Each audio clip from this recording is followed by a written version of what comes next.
But my book predicted in 2020,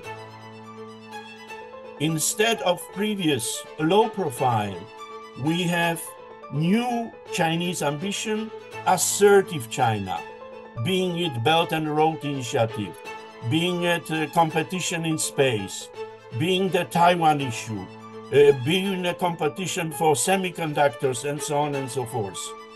So when Xi Jinping came out with his idea of Chinese Renaissance, America wake up and we have a strategic competition.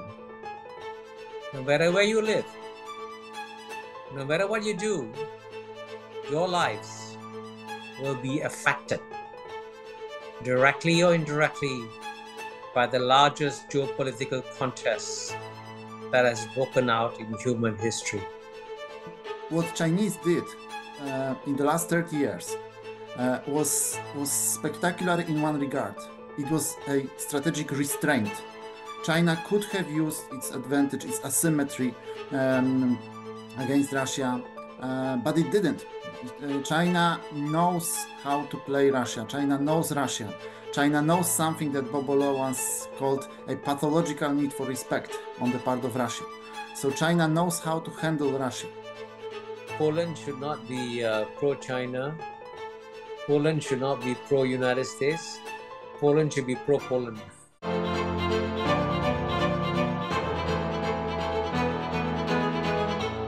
Ten materiał powstał także dzięki darczyńcom Nowej Konfederacji. Jeśli chcesz, żeby takie całkowicie niezależne analizy spraw o strategicznym znaczeniu dalej powstawały, rozważ proszę dołączenie do grona darczyńców Nowej Konfederacji.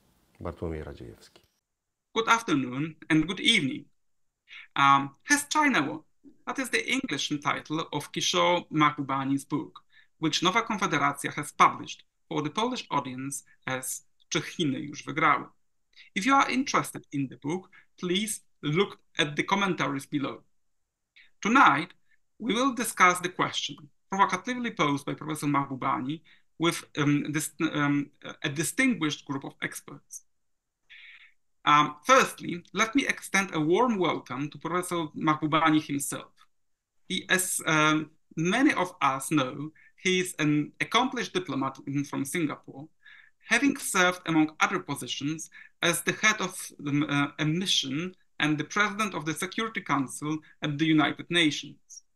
Trained as a philosopher, he is a professor at the National University of Singapore and an author of immensely important books known for their provocative and challenging perspectives. Take, for example, Can Asians Think? Which for many people in the West served as an introduction to political philosophies in Asia and a departure from the concept of the clash of civilizations, a concept developed by Sam Huntington in the 1990s. Professor Mahbubani is joining us from Singapore. A very good evening to you. Good evening. It's only 10 p.m. here. It's all right. Now, allow me to introduce Professor Bogdan Góralczyk, a person who needs no introduction in Poland. He is the first academic and diplomat to bring Asia-related topics to the center of debate in Poland. His China trilogy has become essential reading for those seeking to understand our increasingly non-Western world. The trilogy comprising Chinese Phoenix, The Great Renaissance, and The New Long March narrates the rise of the new global power. Professor Góralczyk teaches at the University of Warsaw, the best university in Poland. Professor Góralczyk, it's a pleasure to have you with us. And last but not least, Professor Michal Lubina, joining us from Krakow, a political scientist at the oldest Polish university, the Jagiellonian University. His expertise helps us in Poland understand power transformations in Southeast Asia with a particular focus on Burma, Myanmar. Noteworthy, are his influential books analyzing Russian-Chinese relations in the 1990s and 2000s, as well as the importance of Chinese peripheries in China's both foreign and internal policies. Michal, thank you for joining us. My honor. I'm really happy and honored to be here.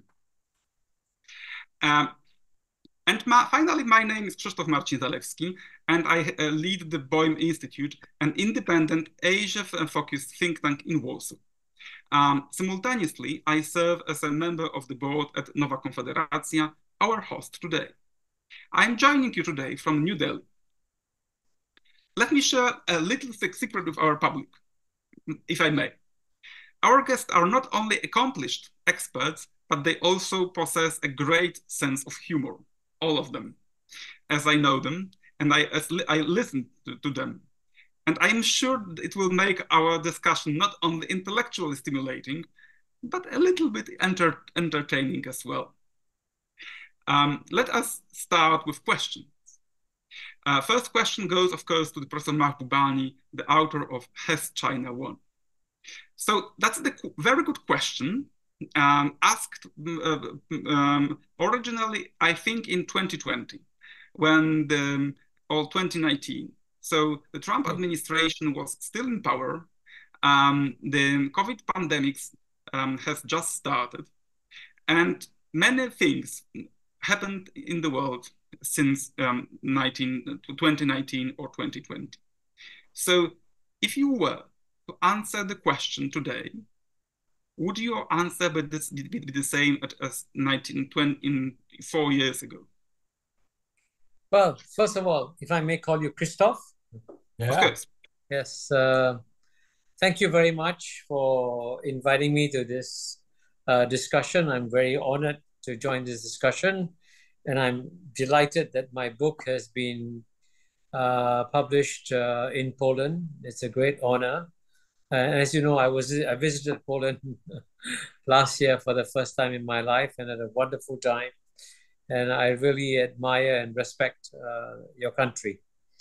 But your question to me was, what do I think about the book? I published the book in January 2020. 4 years have passed. And I guess after 4 years, you discover either you're completely wrong. And if I was completely wrong, the United States and China would today be in love with each other and kissing each other and having a great time with each other, then my book would have been thrown to the dustbin. But my book predicted in 2020 that for the next 10 to 15 years, the biggest geopolitical contest ever in human history will break out between the United States and China. And unfortunately, I have been proven right. And I can guarantee you, no matter where you live, no matter what you do, your lives will be affected directly or indirectly by the largest geopolitical contest that has broken out in human history. And the goal of my book was to wake up the world and to say, get ready. This largest geopolitical contest is coming down the road, and those who prepare for it will learn how to step aside and will learn how to protect themselves. And those who don't prepare themselves will be trampled. Especially, as you know, when elephants fight, the grass suffers. This is an old Sri Lankan proverb. And my goal was to actually help the rest of the world to prepare for this contest, which sadly is continuing to grow as I predicted in my book. And frankly, I think the rest of us who are going to be affected by this contest shouldn't just remain passive. We should do our best, the best we can, to try and tell both United States and China that as you go headlong into this contest, would you mind paying some attention to the impact of what you're doing on the rest of the world? Why should the rest of the world suffer if both of you decide to go on a head-to-head contest? And I can tell you that the shrewder countries, certainly many countries in Asia, which had been anticipating this contest, have been saying, okay, let's get ready. Let's see what we can do, and let's make our positions very clear. So you can find, for example, that I live in Southeast Asia, the 10 ASEAN countries have more or less made it very clear that they're not going to get involved in this contest. They want to be very good friends with United States. And by the way, there are huge reservoirs of goodwill towards the United States in Southeast Asia, as there are in Europe. And we want the United States to remain in Southeast Asia. But at the same time, we also want to have good relations with China. And we made it very, very clear to the United States and China that we will not choose, that we will be friends with both. And I think if the whole world can come together and tell the United States and China, I mean, as I do in the conclusion of my book, the world as we have today faces much larger issues, much larger challenges, like, for example, climate change.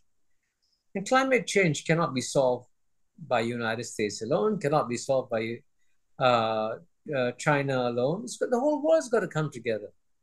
So perhaps if we want to save our planet, what we should do, therefore, is persuade the United States and China, maybe temporarily at least, press the pause button on your contest and focus on the common global challenges that we have.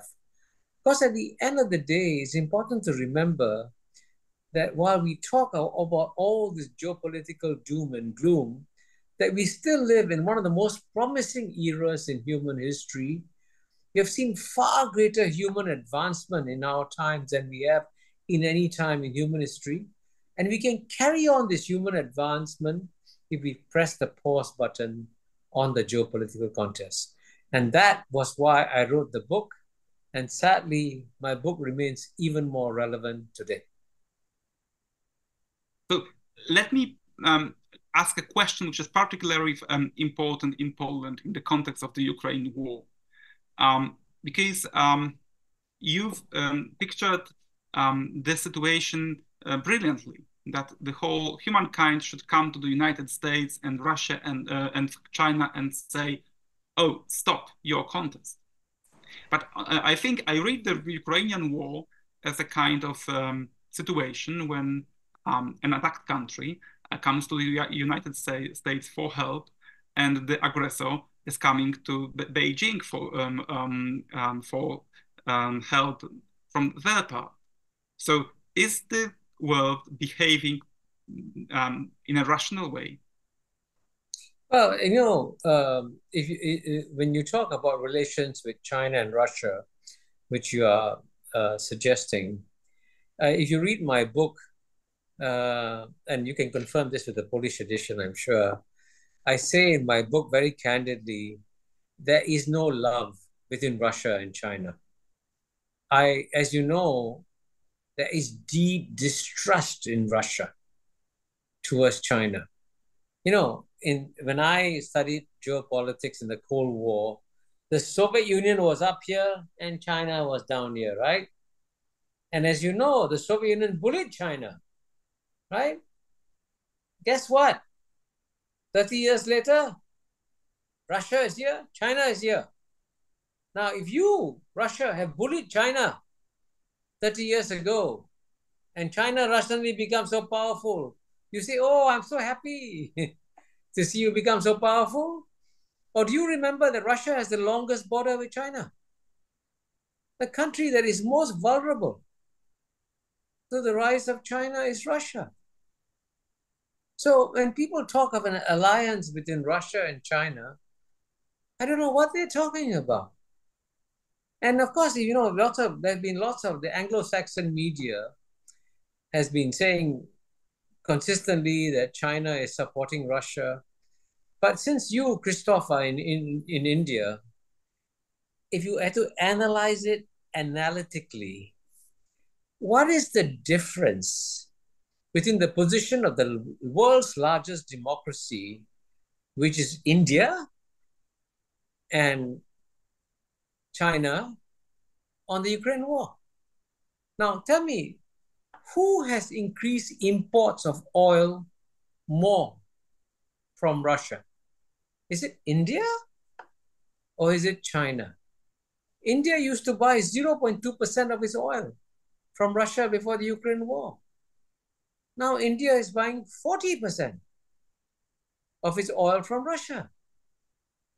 So when you talk of a natural alliance between China and Russia, are you saying there's also a natural alliance between China and India and Russia? So, at the end of the day, it's important to remember that China was a loser from the Ukraine war. China has got far bigger challenges to deal with. China has to deal with the enormous pressure from the United States. And as part of the strategic goals of China was to develop good relations with a strategically autonomous actor called Europe. And China wanted to see some distance between Europe and the United States. But as you know, the Ukraine war has brought Europe and the United States closer together. And that's a geopolitical loss for China. So, and so clearly the Ukraine war is not something that China would have wished for. So I think it's important to understand that in the field of geopolitics, there are no black and white answers. We have to learn to deal with enormous complexity, and stop falling into black and white categories to try and understand the world of today. Thank you very much for this a very clear analysis of the Chinese position on the Russian-Ukrainian war. And then I would like to turn to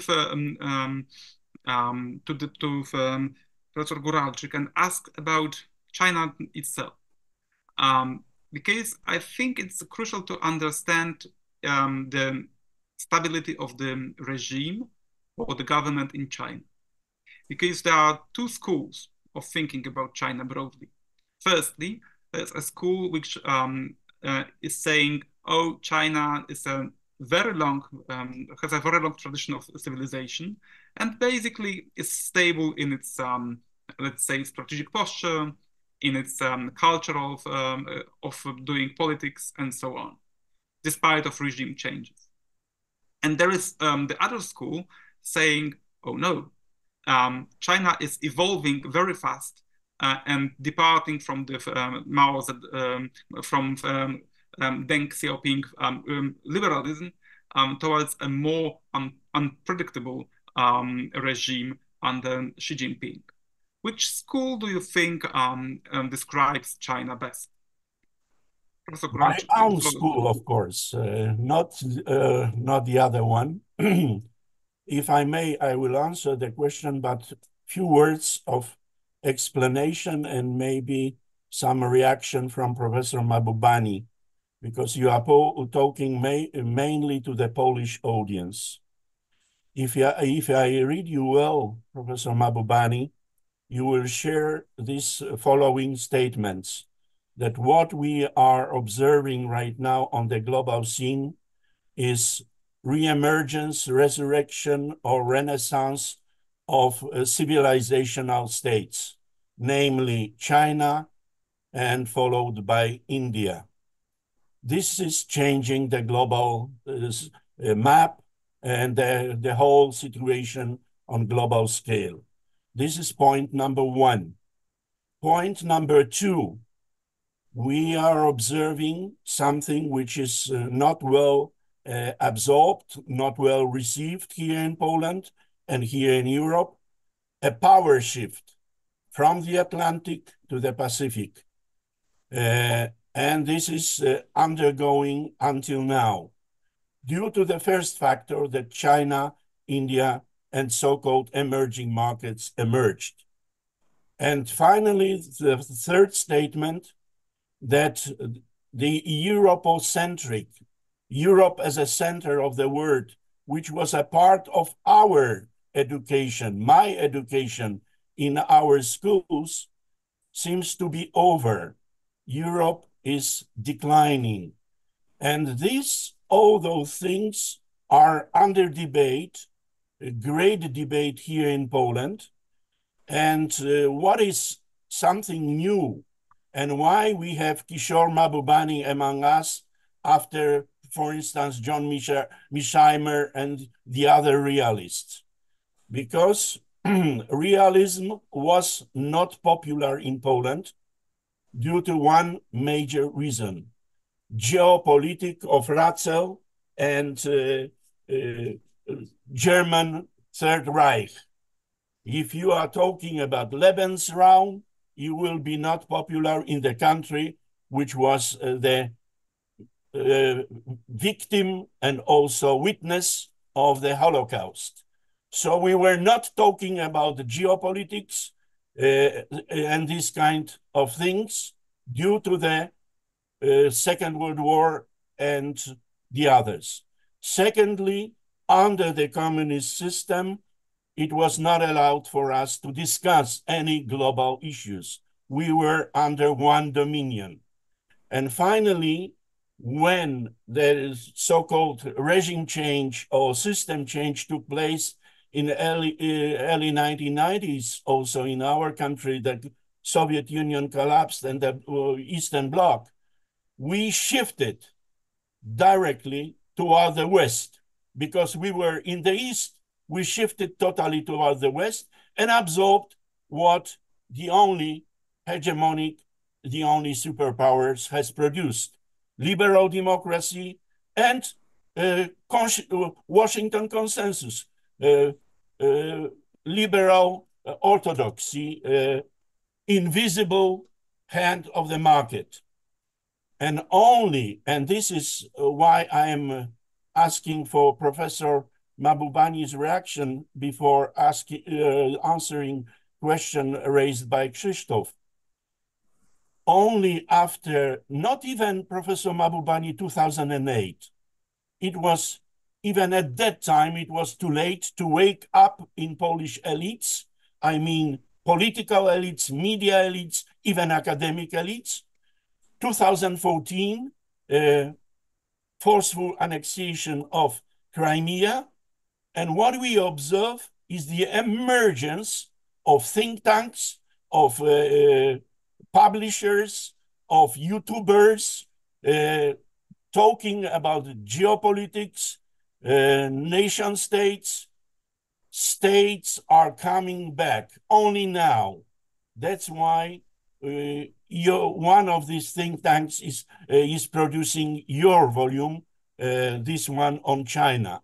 So only now we are starting to discuss those issues. But be careful. You will be not so popular in Poland as, for instance, Peter Zeihan, who is producing an idea that Pax Americana was the best solution, and probably it will be the best solution. Mahbubani will be, as a realist, well on the outskirts of our mainstream of discussion. However, what is important, that you are kindly welcome, you are part of our debate, and this is something new which could be unimaginable 10 years ago. When I produced my first out of this Chinese trilogy, Chinese Phoenix, in 2010, first published, nobody cared in Poland. Chinese communists will be superpower like has China won. No, no one cared. Only now we are starting to discuss, but the assessment is changing due to the current political and geopolitical situation. I think it is necessary to tell Professor Mahbubani the Polish picture, Polish background, where we are and what we are doing. I don't know if Professor Mahbubani would like to answer this or give him some comments, and later, Krzysztof, I will come back to the issues which you raised. What has changed? I'm happy, Krzysztof, if you allow me, of course, yes, to respond. If I may call you Bogdan, Yeah. I mean, you're absolutely right. I think it's important to understand the larger historical context because clearly the US-China geopolitical contest is the one that we are focused on now, is the largest geopolitical contest ever in human history because never have we seen two powers of the size and scale of the United States and China colliding with each other. But equally importantly, what you suggested in your remarks, we are seeing also the broader return of Asia. And it's important to understand that Asians make up 60% of the world's population, and the West makes up 12%. So the rest of the world is 88%. So the West is 12%, the rest is 88%.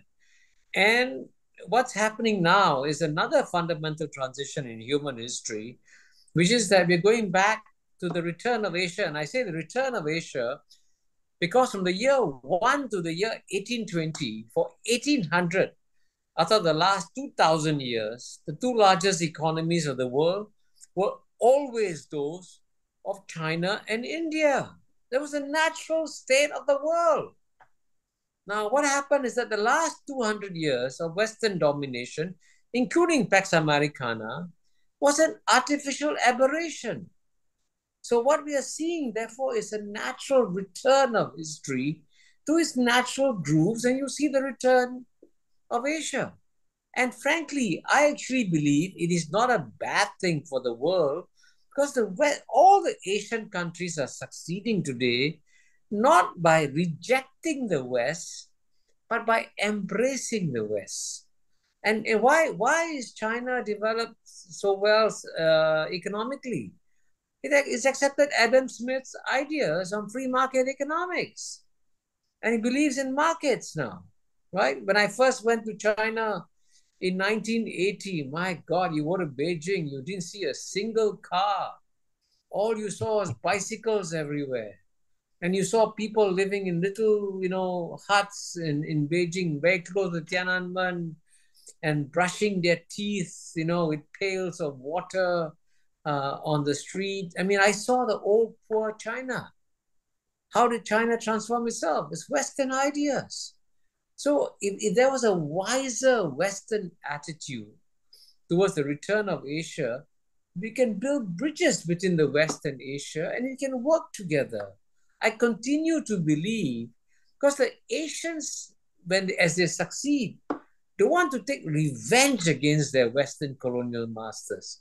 Revenge is far from their minds. What they want to do is work with the West. And China is happy to work with United States. China is happy to work with Europe. India is happy to work with United States. India is happy to work with Europe. But at the same time, China and India also want to work with the rest of the world. They want to work with Russia. They want to work with Africa. They want to work with Latin America. So, even though we are seeing this enormous return of Asia, the end of Western domination of history, this is not a sad or bad story. This can be a happy story if we can all work together. Yeah, and then I think it's crucial to understand also the possible disruptions, because I think Michal is somebody who analyzed them very well about disruptions of this connection between China and India with the West. Russian imperial politics is a kind of disruption because it just complicates the relationship between the US, Europe, China, and India. And of course, the second, let's say, disruption in this picture would be also the Chinese politics of Renaissance, not only of economic growth, but also the politics of domination in the neighborhood. So, Michal, how do you see this disruptions in the, let's say, a more harmonious relationship between China and the West? Well, first of all, once again, thank you for inviting me. I'm honored to be here. And since I've been researching Russia-China relations since 2006, I would like to focus on that aspect. And I would like to start from a quote from Professor Mahbubani's book. It's a quote about quote, because Professor quoted George Kennan, who said that US-Japan relation is an unnatural intimacy. And I think we can paraphrase it to look at Russia-China relations. It wouldn't be intimacy, but it's certainly unnatural. But it's a strong bond now.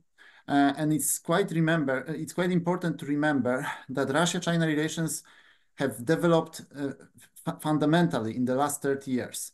They've worked out their differences, and they have never been closer to one another. It doesn't mean that they love one another, not at all, but there is a lot of understanding and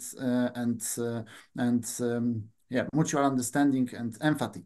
And what is also quite important is that one of the reasons why this relationship succeeded was China's restraint. And with that point, I would like to paraphrase another part of Professor Mahbubani's book, which focuses on aspects which are difficult to operationalize, but intuitively I would agree with them, especially with the concept of yellow peril, which is quite problematic for the West, and I think it's a key concept in understanding West's approach towards China, and I couldn't agree more with Professor Mahbubani here. So if we follow this line of psychology, then look, when we look at China-Russia relations, then what Chinese did in the last 30 years was spectacular in one regard. It was a strategic restraint. China could have used its advantage, its asymmetry against Russia, but it didn't. China knows how to play Russia. China knows Russia. China knows something that Bobolo once called a pathological need for respect on the part of Russia. So China knows how to handle Russia. And this is, I think, one of the keys to success in this relationship. And in this regard, when we look at Russia-China relations, maybe not as an alliance, I agree that this is an oversimplification, but there is a shared goal of undermining the US dominance. And in this regard, of course, they differ in tactics, but certainly they are aligned in this goal. I believe that this is one of three most fundamental pillars of China-Russia relations. And now, when we look, continuing on the psychological part, what we learned from Professor Mahbubani's book is that we learned many things, but one of these is that one of the biggest weaknesses of America is its belief in exceptionalism, and it's a very cultural aspect. So I think that in the same regard, we can say that one of China's biggest weaknesses is its Sinocentrism, its Middle Kingdom complex. And now, when we look at Russia-China relations, we can see that China was able to restrain itself. But when we look at China's relations with others, it's not so. Since Professor Mahbubani is in Singapore, 14 years ago, there was a famous quote by Yang Jiechi, who said in Singapore, no, it was in Hanoi, but it was a reply to Singaporean foreign minister, that China is a big country and ASEAN countries are small countries, and this is a fact. So by this kind of actions, this reveals Sinocentrism, and this is one of China's biggest weakness. So far they were able to manage that, to handle that in relations with Russia, but not necessarily with other countries.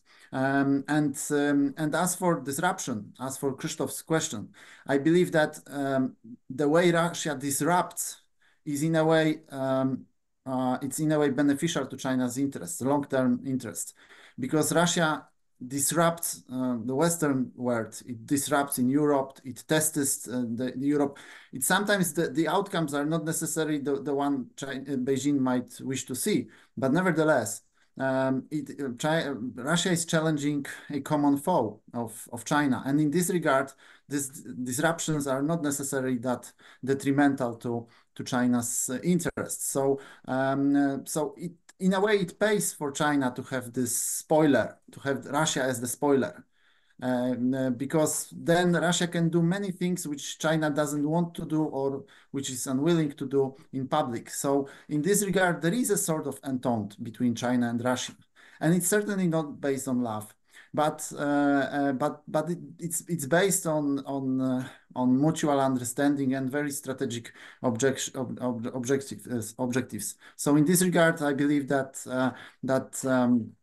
while these disruptions are not that negative for China.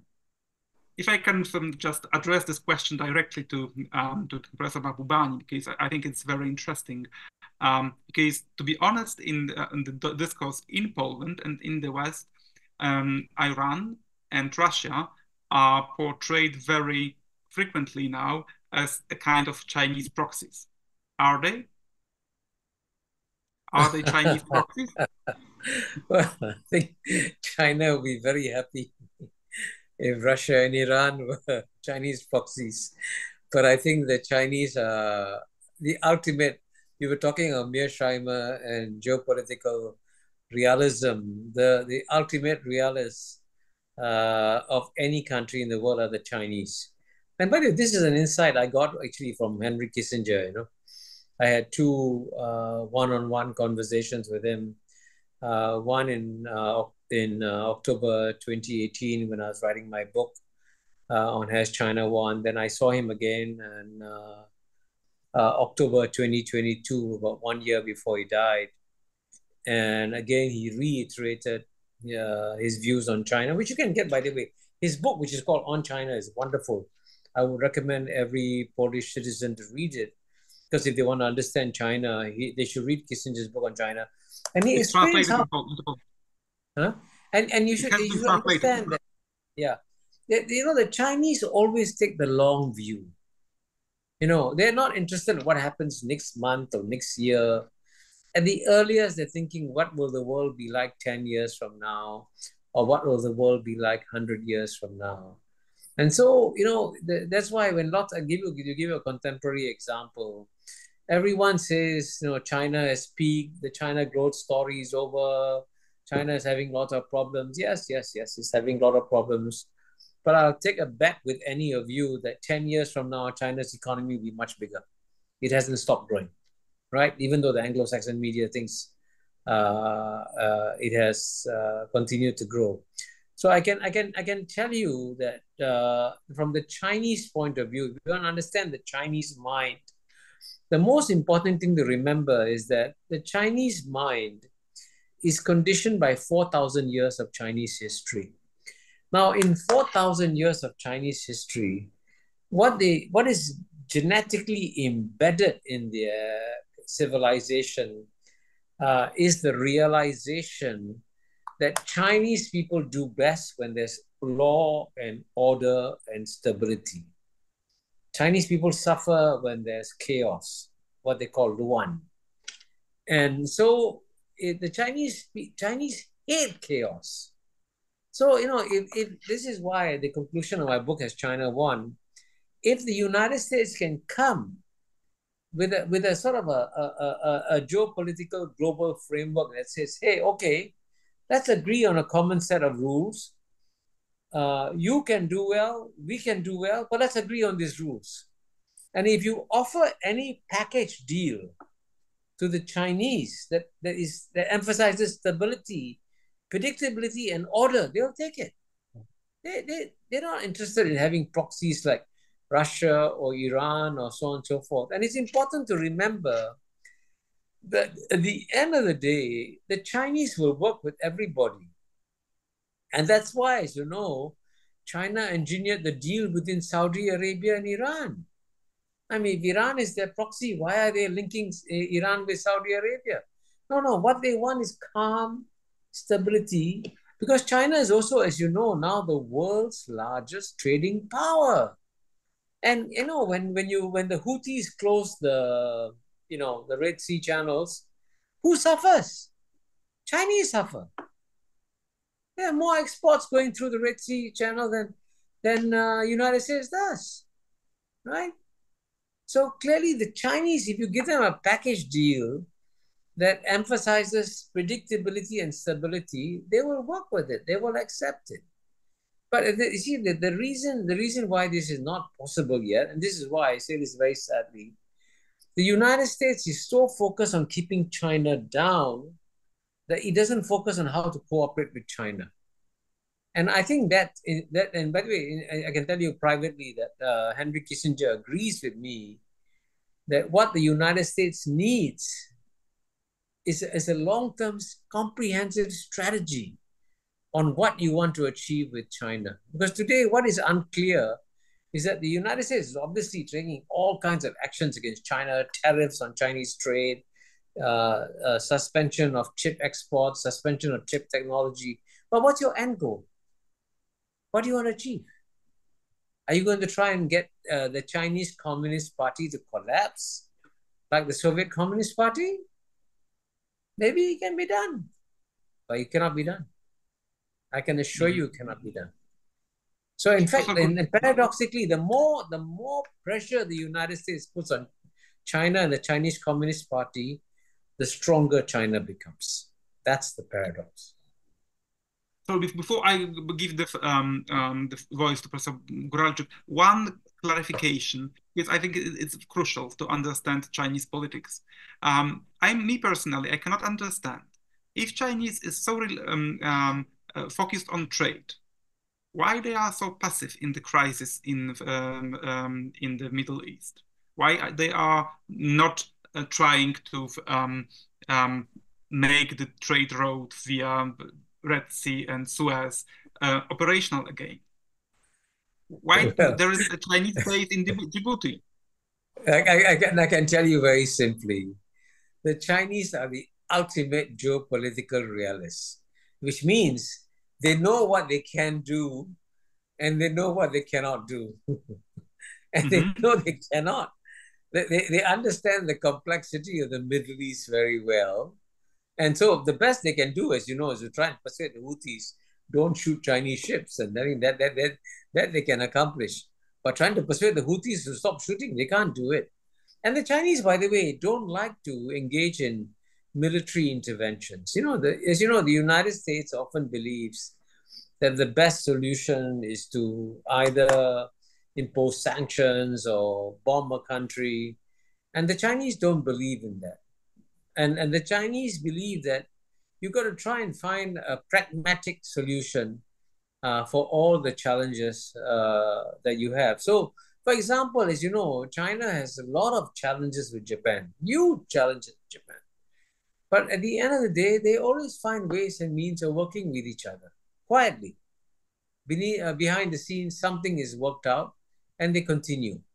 So that's what China will try to do.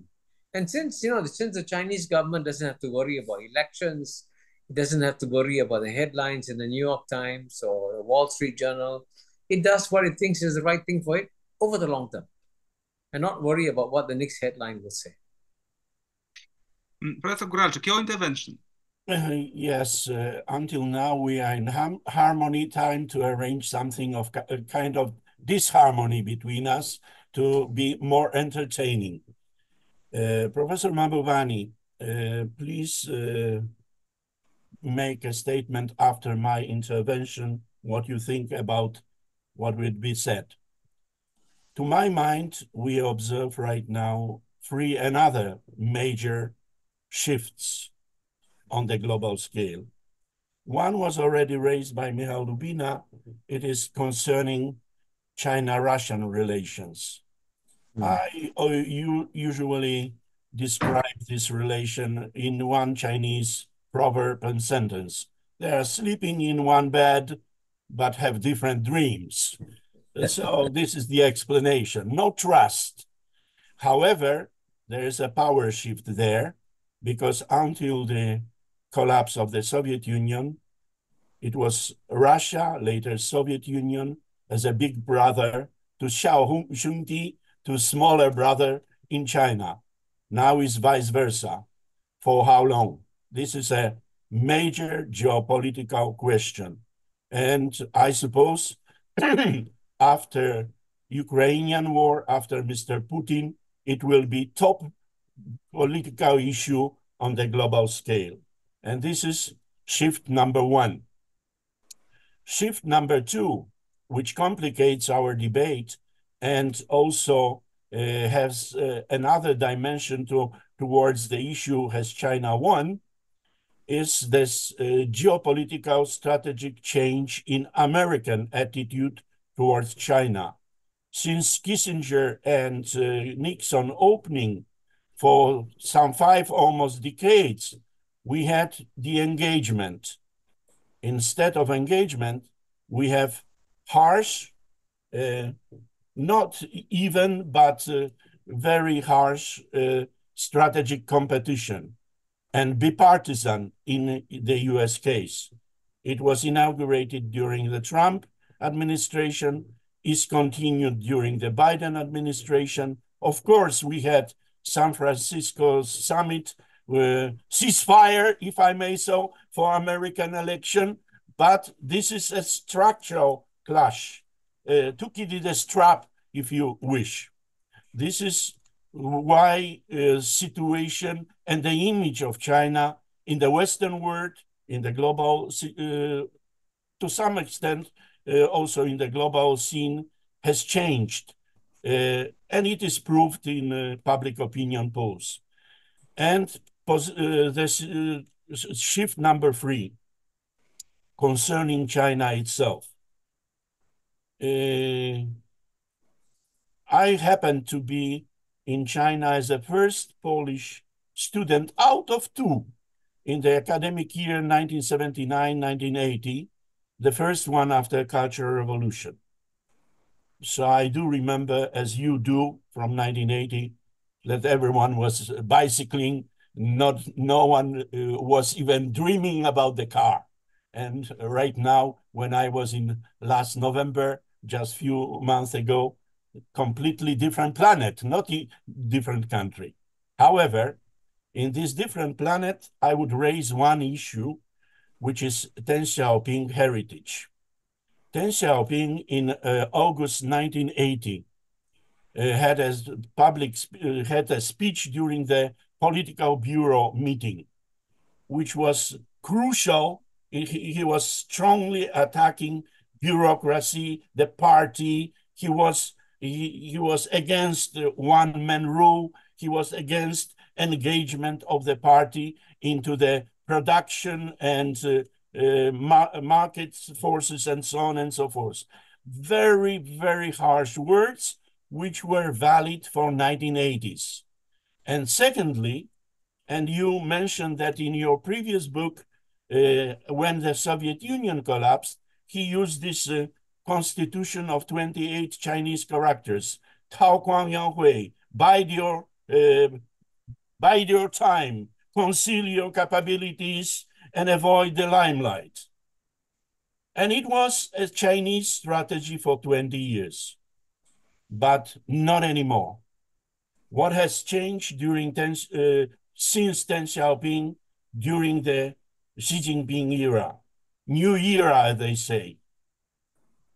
First, Americans, Joe Biden says, America is back. In China, party is back. This is point number 1. Point number 2, one-man rule is back against the will of Deng Xiaoping.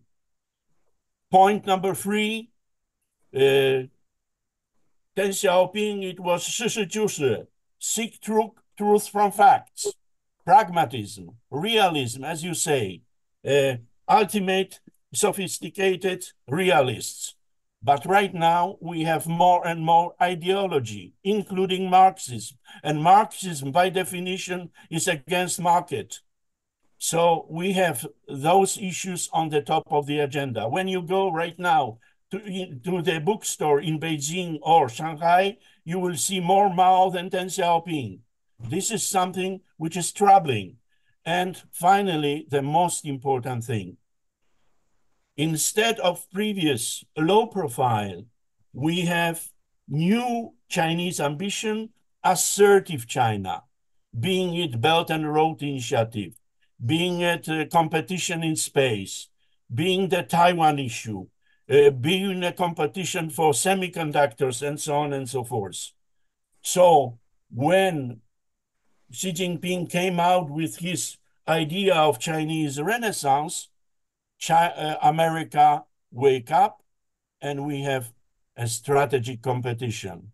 So this is something which is complicating this current situation surrounding China. Absolutely, I agree, however, with your statement that they are ultimate realists. One important issue to be raised during our debate. Even during the Cultural Revolution, Red Guards didn't go to atomic bomb, thermonuclear nukes, which were exploded during the Cultural Revolution. So the interests of empire, fundamental interest. America says, well, let's make America again. Since Sun Yat-sen, through Chiang Kai-shek, Chiang Kai-shek, through Mao Zedong, until Xi Jinping, they will say, let's make China big again. And that's why we have a problem, we have a headache, because the hegemonic power is clashing with the aspirant to be hegemonic power, different way. So, Professor Mahbubani, if you can just respond, is this vision of make America great again and make China great again to be negotiated? Well, I can tell you that Bogdan made lots of points, other points in that. On the first point, when you talk about Russia and China, in your first point, I think I want to go back to a point that Michal made when he spoke about the yellow peril. Yeah. And I hope that my Polish friends will pay attention to this phrase, yellow peril, because that's an emotional dimension in international affairs too. And one of the things that's driving, in some ways, the United States geopolitical contest against China is the fear of the yellow peril, which I document in my book. And also, frankly, I think in Russia, there's an even greater fear of the yellow peril because the Russians were actually invaded by the yellow peril. So they have hidden it. They have concealed it. They have concealed it because they have buried their anxieties. That's quite important. Yeah. You're right.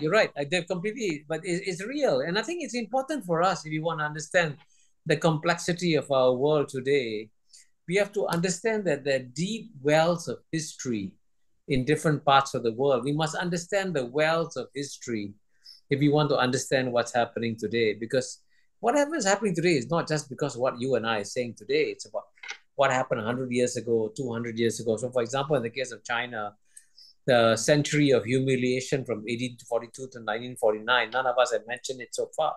That is the number one psychological driving force in Chinese minds. And you must understand the century of humiliation if you want to understand why China acts the way it does. And why did Deng Xiaoping have the 28 characters that Bogdan referred to, take a low profile, don't exhibit yourself and so on and so forth, because he wanted China to focus on growth and become strong. And Bogdan asked the question, why has China switched from, taking a low profile and becoming more assertive? Well, as I want to give you one statistic. In 1990, China's GNP, and by the way, just as an aside, let me mention, The Economist said in 1990, China's growth is over. 1990, the magazine. At that time, China's GNP was $360 billion. China's growth, the Economist said, growth story is over. And Deng Xiaoping said, take a low profile. Now, last year, China's GNP is now almost 18 trillion.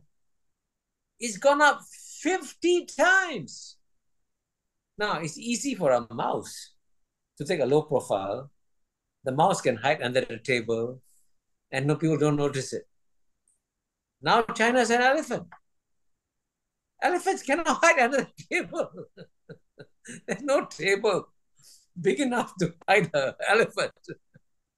So China, obviously, when it becomes 50 times bigger, it's not going to behave like a mouse. And by the way, all the Asian neighbors of China understand that. You know, if you live with a mouse, you behave in a certain way. If you live with an elephant, you behave a different way. Because when the elephant is sleeping and it rolls over, it can kill you.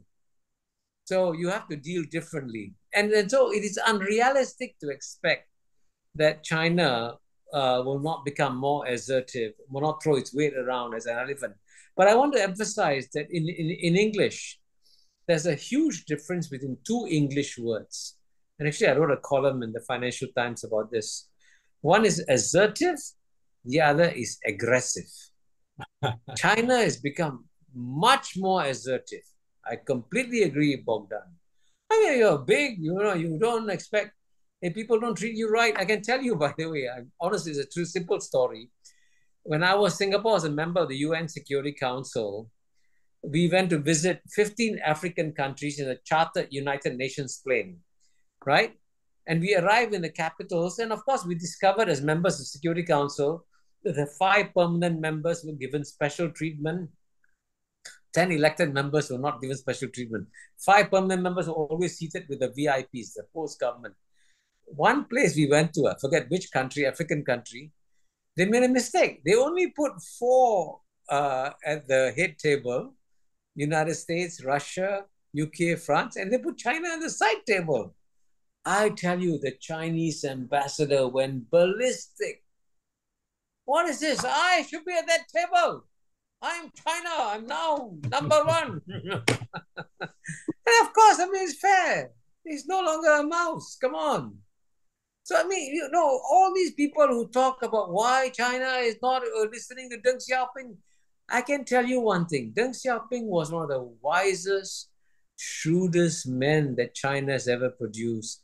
I guarantee you, in 2024, Deng Xiaoping would say, we are now an elephant. We are not a mouse. So we must therefore get ready for the new reality of this China. And at the end of the day, remember, you and I can wish for a different world. But I can tell you that when you come from smaller countries, we cannot live according to our wishes. We have to live according to the realities.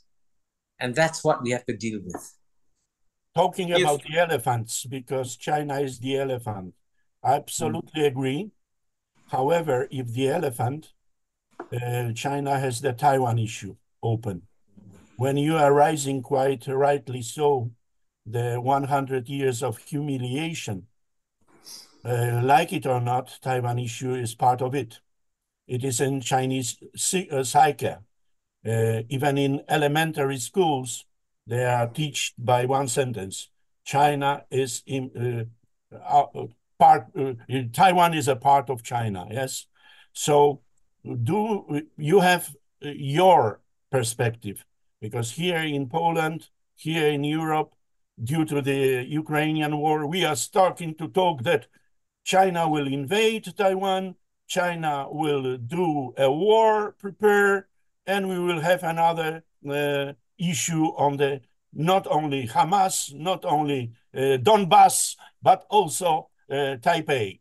This is the issue which is discussed here sharply, and I would like to hear your perspective from Southeast Asia, which is more sensitive, closer, and you observe it. Talking about the elephants, we cannot escape the Taiwan issue, definitely. Yeah, I agree. In fact, as you know, Taiwan today is the last living symbol of the century of humiliation that China suffered from 1842 to 1949, because, as you know, Taiwan was first separated from China when China lost the Sino-Japanese War in 1895.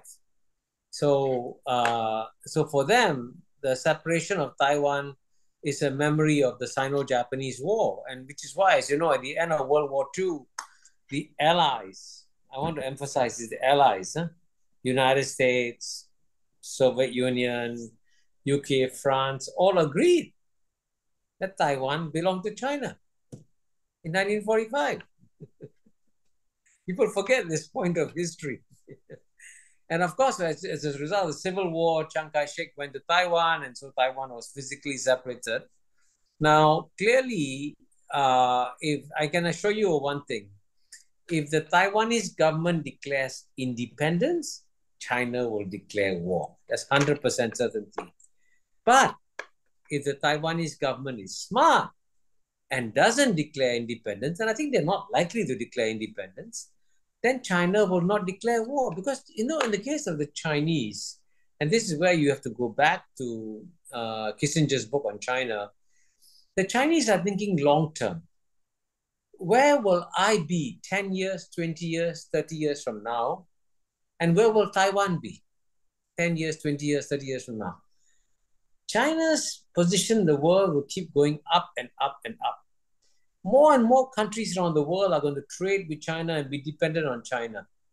Now, all these countries, you ask them, you got to choose between China and Taiwan. They say, of course, I choose China. Why would I choose Taiwan? And so Taiwan will fall like a ripe fruit onto the lap of the Chinese in due course.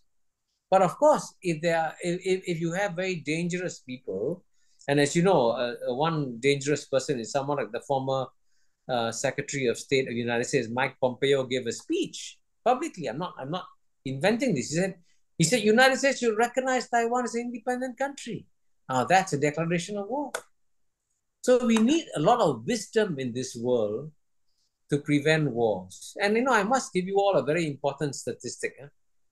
That the amazing thing about East Asia, and in fact South Asia too, is that in our region, there has been no major war in 44 years since the Sino-Vietnamese War in 1979, right? As you know, but Europe has had the Balkans War, the Ukraine War, and so on and so forth. So I think it's time for Europeans to reflect. Why is it that there are no wars in East Asia, but there's so many wars around Europe?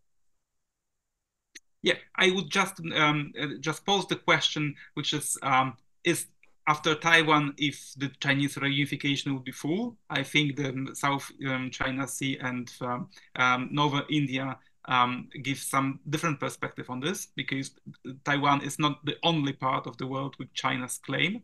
But I would like to give the floor to Michal, who has his intervention.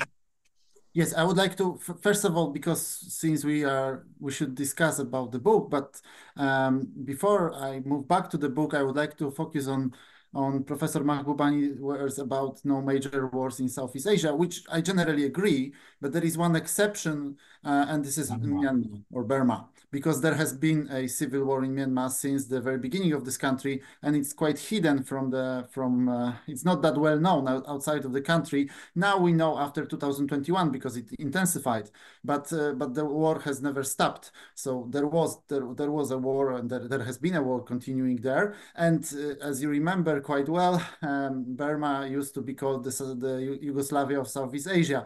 So the comparison with Yugoslavia here is quite telling, and we'll see whether it will end up that way. But with that exception, I agree with the fact that Southeast Asia, after Americans quitted the region in 1975, which you write in the book, that's one of those selling points in this book, at least for Polish audience, because this is counterintuitive, that if America is no longer intervening in a region, then this region prospers. So this is one of the biggest assets for Polish readers, that this counterintuitive ideas would be there. However, I have one question or maybe hesitancy, and it's about Taiwan. Because the question is on whose side time is there. Because on one hand, like seeing from outside, I couldn't agree more with the fact that China will be more important, more influential, and so on and so on. That's clear. But on the other hand, I have a feeling that China is losing the battle for the minds of the Taiwanese, that the Taiwanese are getting much more distance towards China. There is developing self-identity. Some even say that a new nation is being born. And well, the status quo for now is beneficial for Taiwan because it exists. So the question is that it will be China who will have to change the status quo this way or another. So, since their policy of bringing or influencing Taiwan softly has failed to many extent, because DPP has won a third election in a row now in terms of presidential elections. So, how do you, Professor, how do you look at that with this variable of Taiwan and Taiwanese identity, Taiwanese people, because this is in a way also a small nation? Well, I mean, firstly, on Burma, you're absolutely right. There is a civil war going on in Burma. But I was referring to what I call interstate wars rather than civil wars.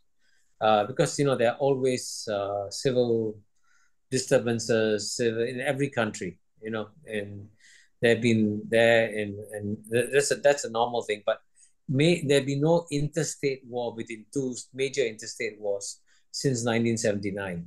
And that's quite remarkable, huh, in a region full of lots of divisions. Now, on the question of whose side time is on, now you're absolutely right. The Taiwanese people do not want to become part of China today. That's very, very clear. You're absolutely right. But at the same time, don't forget that if the Chinese were going to have a maximalist demand and say that Taiwan should incorporate itself and become completely like China, and the Taiwanese people must change all their lifestyles and accept the Chinese Communist Party and so on and so forth, then I think that's a problem. But there have been lots of incredible number of signals from China that indicate that if Taiwan is prepared to indicate that it believes in one China, China is prepared to give the Taiwanese people all the autonomy they want to lead exactly the lifestyles that they have, travel around the world, choose their local government, do what they want to do, but say we are part of China. That's all. So all you need, frankly, what's amazing about the Taiwanese problem is that it is not difficult to solve. Not difficult to solve at all. Because the Chinese government doesn't need to have Chinese troops in Taiwan, Chinese police in Taiwan, doesn't need all that. It just wants to say, okay, you accept you're part of China. You can't join us now. Never mind. But you say you're part of China and we will discuss when you can join. We can wait 100 years. So if that's the case, then there can be a solution. But there's a third partner. We have not only two to tango, Taipei and Beijing. We have America, United States, an unsinkable aircraft carrier, which is a description of Taiwan by the Americans. So it is a much more complicated issue. Oh, I agree. But I want you to know that the most separatist leader of Taiwan was somebody called Chen Shui-bian. And you know, in the year 2003, Chen Shui-bian wanted to organize a referendum of the Taiwanese people to ask them, hey, would you like to be independent or would you like to be part of China? So he wanted to prove that the Taiwanese people wanted to be independent. And you know who stopped the referendum? It wasn't Beijing. George W. Bush. George W. Bush. Of course. So I want to tell you this. The Americans can be very pragmatic. In theory, the Americans love democracy. And they should have told Chen Shui-bian, we love you. Please let the people, let the people of Taiwan choose democratically. And George W. Bush, I can tell you, put incredible amount of pressure on Chen Shui-bian. Incredible. Because at that time, the United States needed China very badly after the American invasion of Iraq. And this is what all great powers do. They never put their values first. They put their interests first. And so today, it may be in the interest of the United States to push for Taiwanese independence. I don't know, but it meant to be fair. one reason why this year, I can tell your audience that in the year 2024, relations between US and China will be relatively speaking calm, okay? Because at the last meeting between President Xi Jinping and Joe Biden in San Francisco, there was a very good meeting. And I understand that President Joe Biden gave a very categorical assurance to Xi Jinping that he supports a one China policy. And as long as the United States supports a one China policy, there'll be no war. Professor Mahbubani, on the American side, there is still so-called strategic ambiguity towards Taiwan, while on Chinese side, there is no strategic ambiguity. When Xi Jinping was talking in San Francisco with Joe Biden, at the handshake, he already said, the Taiwan issue must be resolved and will be resolved. So we have completely different approach. This is not 2003. This is 2024, and we have completely different China, much more powerful elephant China. When in 2003, China was still emerging small elephant. Now it's a big elephant in the zoo, and this is a completely different story. And thank you very much for this intervention. But I would like, if you, for me, the exceptionally interesting part of the book is the chapter number 8, which is, I think, it's 8. It's about how will other countries choose, because it's in the Cold War, it was more or less sure that, at least in Europe, that if the countries in the Eastern Bloc were to choose, they would side with the United States, as they did after the Cold War. But your answer is much more complex. So if you were to give an advice to the new Polish government, let's say, about what is the Polish, how should Poland choose, and how should Poland behave in this kind of global power struggle between China and United States? What your answer would be? My answer was Poland should not be pro-China. Poland should not be pro-United States. Poland should be pro-Poland. Perfect. So that's the most basic rule. So if your interests, as Lord Palmerston said, countries have no eternal friends, have no eternal enemies, they only have eternal interests. So Poland should look after its own interests. And wherever its interests align it for that month, you go with that alignment of interests. But I would say that whatever Poland does, you must hedge your bets. Never take, when you play a game of poker, never take all your cash and put it on one card. Because if that card collapses, you lose everything. You must hedge your bets and say, okay, maybe I'll give 40% to 4 aces, whatever it is, 30% here, 30% there. Hedge your bets. Because, if you put 100% of your cards, assets, and you say, oh, I'm going to bet it all on the United States, and then the United States elects Donald Trump again, and Donald Trump says to Russia, go ahead, invade all these European countries. They're not spending enough on defense. No, I'm not making this up, right? Did I make this up? No. Did I? Confirmed. Am I telling you fiction? No, but we are spending. Telling you what he said. The 2%. And then you put 100% of your bets, and he says, go defend yourself. So where are you hedging your position? So I think it's important to be politically very, very realistic. Now, I want to emphasize that we in Southeast Asia appreciate very much the American presence. The American presence in Southeast Asia has been incredibly stabilizing and incredibly helpful.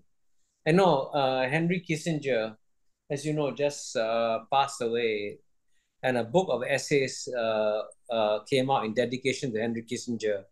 And I wrote an essay. You can look for the book. It's called Dear Henry. And in that book, I wrote an essay explaining how, in many ways, American intervention saved Southeast Asia. Okay, so I mean, we are not anti-American. We are pro-American, but we also believe that you got to understand that countries change, great powers change, their interests change, and you can't do anything about it. So if Donald Trump comes into power, it's very wise for every country to have a plan A, a plan B, and please also have a plan C. Never rely only on plan A. Fortunately, we are diversifying. We are improving our relations with the European Union, with Brussels. Prime Minister went to Berlin and Paris recently. However, we are not diversifying towards Asia, unfortunately. We are still on the East-West axis, and this is the reason we want Professor Mahbubani and other realists in our country. That's why we are pressing you to tell, even to be an advisor to the Polish government. And we are looking forward what you have to say right now, because the word is trembling. The word is shaky. The word is unfortunately unstable, something which we can observe in Ukraine, in the Middle East, hopefully not in South China Sea region, but we cannot exclude it as well. Thank you very much for this closing remark, Professor Góralczyk. May I, because have a reaction of you, Michal, on the hedging issue? Because you were smiling, and it was a smile of appreciation, or it was a smile of doubt? Well, first of all, I think that Professor Mahbubani book will be a bestseller in Poland, at least within certain communities, because it offers many counterintuitive to Polish psyche ideas. And for this very reason, this will be a must read. So in this regard, I'm very happy that this book will be published, and